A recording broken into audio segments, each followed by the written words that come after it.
അഭിലാഷ് പിള്ള രചനയും വിഷ്ണു വിനയ് സംവിധാനവും നിർവഹിച്ചിട്ടുള്ള ആനന്ദ് ശ്രീബാല എന്ന പുതിയ സിനിമയിൽ ഒരു സീനുണ്ട്. അർജുൻ അശോകൻ അവതരിപ്പിക്കുന്ന കേന്ദ്ര കഥാപാത്രം സിദ്ദിഖ് അവതരിപ്പിക്കുന്ന പോലീസ് കഥാപാത്രത്തോട് ചൂട് ചായയിൽ നിന്ന് പുറത്തേക്ക് എടുത്തു വെച്ച ചത്തു കിടക്കുന്ന ഉറുമ്പിന്റെ കേസ് നിങ്ങൾ എങ്ങനെ പരിഗണിക്കുമെന്ന് ചോദിക്കുന്നതാണ് ആ സീൻ. ഏതൊക്കെ സെക്ഷനിൽ എങ്ങനെയൊക്കെ ഇത് ചാർജ് ചെയ്യാം എന്ന ഒരു സംഭവത്തിന്റെ പലവിധ പേഴ്സ്പെക്റ്റീവ് പ്രേക്ഷകനെ കാണിക്കുന്ന ഒരു രസകരമായ മൊമെന്റ് ആയിരുന്നു അത്. പക്ഷെ സിനിമയിലേക്ക് വരുമ്പോഴുള്ള കുഴപ്പം എന്താണെന്ന് വെച്ച് കഴിഞ്ഞാൽ ഇത്തരത്തിലുള്ള ഡിഫറെൻ്റ് ആയ പേഴ്സ്പെക്റ്റീവും ഒന്നും സെൻട്രൽ സ്റ്റോറിയിലേക്ക് വരുമ്പോൾ നമുക്ക് കാണാൻ സാധിക്കുന്നില്ല. ഈ ഉറുമ്പ് കഥ പോലെ വേറെയും ചില യുണീക്ക് ആയിട്ടുള്ള സൈക്കോളജിക്കൽ ഐഡിയകളൊക്കെ സിനിമയിൽ വരുന്നുണ്ട്. പക്ഷെ അതൊന്നും സിനിമയുടെ കോർ ഐഡിയയുമായിട്ട് അത്ര ചേർന്ന് നിൽക്കാത്തത് കൊണ്ട് വളരെ യൂഷ്വൽ ആയിട്ടുള്ള സിനിമ കഴിഞ്ഞ് പ്രത്യേകിച്ച് നമുക്ക് എക്സൈറ്റ്മെൻ്റ് ഒന്നും തോന്നിക്കാത്ത ഒരു സാധാരണ ത്രില്ലർ കണ്ട പ്രതീതിയാണ് ആനന്ദ് ശ്രീബാല കാണുമ്പോൾ ലഭിക്കുന്നത്. മെറിൻ ജോയ് എന്ന പെൺകുട്ടിയുടെ മരണമാണ് സിനിമയുടെ പ്രധാന പ്രിമൈസ്. മെറിനെ കാണാനില്ല എന്ന് പറഞ്ഞ് അവളുടെ ഫാമിലി പോലീസിൽ പരാതി കൊടുത്ത അടുത്ത ദിവസമാണ് മെറിൻ്റെ ശരീരം അടുത്തുള്ള കായലിൽ നിന്ന് പോലീസിന് ലഭിക്കുന്നത്. ആത്മഹത്യയാണെന്ന് ക്രൈംബ്രാഞ്ച് അടക്കം വിധിയെഴുതിയ കേസിൽ കുടുംബത്തിന് പക്ഷേ അതൃപ്തി ഉണ്ടായിരുന്നു.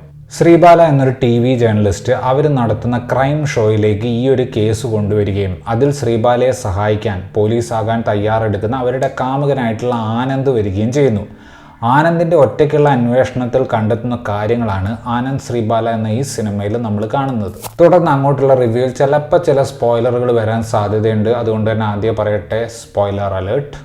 സാമ്പത്തികമായി വളരെയധികം വിജയിച്ച മാളികപ്പുറ അടക്കമുള്ള അഭിലാഷ് പിള്ളയുടെ സ്ക്രിപ്റ്റുകൾ ഒന്നും തന്നെ അത്ര വർക്കായിട്ടില്ലാത്തൊരു പ്രേക്ഷകനാണ് ഞാനിത് പറയാൻ കാരണം ഇതൊരു ക്രൈം ത്രില്ലർ സിനിമ ആയതുകൊണ്ട് ട്വിസ്റ്റുകളും ടേണുകളും മാത്രം നോക്കി ഈ സിനിമ ഇഷ്ടപ്പെടാൻ സാധ്യതയുള്ള ഒരു വിഭാഗം പ്രേക്ഷകർ ഉണ്ടാകാൻ സാധ്യതയുണ്ട്.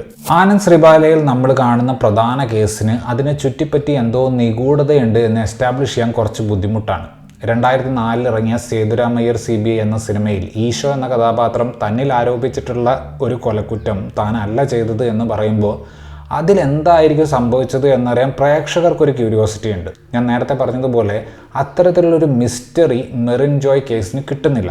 അവസാനം കുറേ തുമ്പുകൾ വെച്ച് അഭിലാഷ് പിള്ള കേസിനെ ഒന്ന് എക്സ്പാൻഡ് ചെയ്യാൻ ശ്രമിക്കുമ്പോഴും നമ്മൾ കണ്ടുപരിചയിച്ചിട്ടുള്ള തരത്തിലുള്ള ട്വിസ്റ്റുകളിലേക്കും സാധ്യതകളിലേക്കും ഒക്കെ തന്നെയാണ് സിനിമ പോകുന്നത്.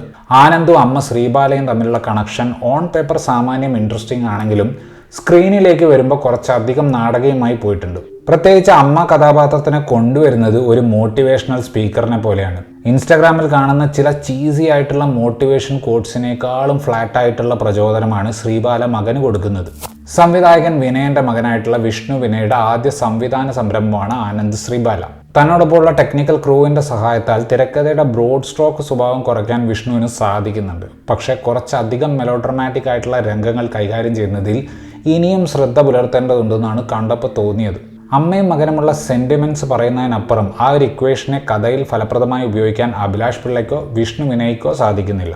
സിനിമയുടെ അവസാനത്തേക്ക് സൈജു കുറുപ്പ് അവതരിപ്പിക്കുന്ന കഥാപാത്രം ശ്രീബാലയ്ക്ക് സല്യൂട്ട് കൊടുക്കാനുള്ള ആഗ്രഹം പ്രകടിപ്പിക്കുമ്പോൾ അത്രയും നേരം സിനിമ കണ്ട നമ്മളിൽ ശ്രീബാല യാതൊരുവിധ ഇമ്പാക്റ്റും ഉണ്ടാക്കാത്തതുകൊണ്ട് ആ സീനൊക്കെ ക്രിഞ്ച് സീനായിട്ട് മാറുകയാണ്. മെറിൻ ജോയ് ആത്മഹത്യയൊന്നും ചെയ്യാൻ സാധ്യതയില്ലാത്ത മനക്കട്ടിയുള്ള പെൺകുട്ടിയാണെന്ന് കാണിക്കാൻ അഭിലാഷ് പിള്ള ചെയ്യുന്നത് ഒരു കഥാപാത്രത്തെ കൊണ്ട് വാലന്റൈൻസ് ഡേക്ക് പുൽവാമയിൽ മരണമടഞ്ഞ സൈനികരെ ഓർക്കുന്ന തരത്തിലുള്ള പെൺകുട്ടിയാണ് മെറിൻ എന്ന് പറയിപ്പിക്കുകയാണ്. രഞ്ജിൻ രാജു ഒരുക്കിയിട്ടുള്ള സിനിമയുടെ പശ്ചാത്തല സംഗീതം സിനിമയുടെ മൂഡ് മെയിൻറ്റെയിൻ ചെയ്യുന്നതിന് സഹായിക്കുന്നുണ്ട്. കിരൺ ദാസിന്റെ എഡിറ്റിങ്ങും പല സ്ഥലത്തും നെറേറ്റീവിന് ഒരു ഊർജ്ജം കൊടുക്കുന്നുണ്ട്. ടാലന്റഡ് ആയിട്ടുള്ള എന്നാൽ പുതുക്കക്കാരനായിട്ടുള്ള ഇൻവെസ്റ്റിഗേറ്റർ ആയിട്ട് അർജുൻ അശോകൻ തരക്കേടില്ലാത്ത പ്രകടനമാണ് കാഴ്ചവെച്ചിട്ടുള്ളത്. ഇൻവെസ്റ്റിഗേറ്ററുടെ ആംഗിളിൽ നിന്ന് നോക്കുമ്പോൾ പ്രകടനം നല്ലതായിരുന്നു എങ്കിലും മദർ പ്രോബ്ലം ഉള്ള ഏരിയാസിലുള്ള പ്രകടനം കുറച്ചധികം ആനിമേറ്റഡ് ആയിരുന്നു. കുറച്ചു കാലത്തെ ഇടവേളയ്ക്ക് ശേഷം മടങ്ങി വന്നിട്ടുള്ള സംഗീതയ്ക്ക് ഒരുപാടൊന്നും ചെയ്യാനുള്ള കഥാപാത്രമല്ല സത്യം പറഞ്ഞാൽ കിട്ടിയിട്ടുള്ളത്. അവർക്ക് വേണ്ടി എഴുതിയിട്ടുള്ള ഡയലോഗുകൾ LKGയിൽ പഠിക്കുന്ന മകനെ മോട്ടിവേറ്റ് ചെയ്യാനുള്ളത് പോലെ അല്ലായിരുന്നുവെങ്കിൽ ഒരുപക്ഷെ ലിമിറ്റഡ് സ്ക്രീൻ ടൈം ആണെങ്കിലും ആ കഥാപാത്രം കുറച്ചുകൂടെ ഇമ്പാക്ട്ഫുൾ ആയേനെ. അപർണ ദാസ് ആണ് നായകന്റെ പാർട്ട്ണറായി വരുന്നത്. മാളവിക മനോജ് മെറിൻ ജോയ് എന്ന കഥാപാത്രത്തെ തരക്കേടില്ലാത്ത രീതിയിൽ അവതരിപ്പിച്ചിട്ടുണ്ട്. ഈഗോ അടിച്ച പോലീസ് ഉദ്യോഗസ്ഥനായിട്ട് വന്നിട്ടുള്ള സൈജു കുറുപ്പ് അത്യാവശ്യം റിഫൈൻഡ് ആയിട്ടുള്ള ഒരു പെർഫോമൻസ് ആയിരുന്നു കാഴ്ചവെച്ചത്.